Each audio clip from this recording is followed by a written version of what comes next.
దేవుడు నిన్ను దర్శించేంత వరకు పట్టు వదలొద్దు. దేవా నన్ను దర్శించు. ఈ దరిద్రం నాకే ఉందా, లేకపోతే ప్రపంచంలో ఇతరులకు ఉందా? ఎవరికి లేనంత నాకెందుకు ఇలాగుంది?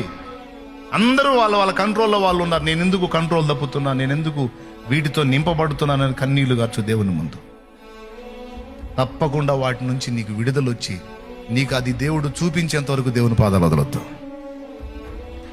అది ఒక శారీరక విషయాల్లోనే కాదు, నువ్వు ఎదుర్కొంటున్న సమస్య కావచ్చు, శోధన కావచ్చు, మాంత్రిక విద్యలు కావచ్చు, నీ ప్రయత్నాల్లో ఇప్పుడు నువ్వు జీవనోపాధికి, కుటుంబ పోషణ కోసం ఏదో తిప్పలు పడతా ప్రయత్నం చేస్తున్నావు, ఎదురు దెబ్బలు తగులుతున్నాయి.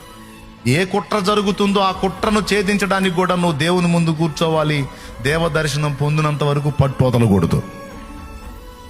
నీ బంధకాలను దేవుడు తెంచి నీకు స్వేచ్ఛనిచ్చానని చెప్పేంత వరకు, దేవుడు నిన్ను దర్శించేంత వరకు ఆయన పాదాలు వదలకూడదు. అది పట్టు.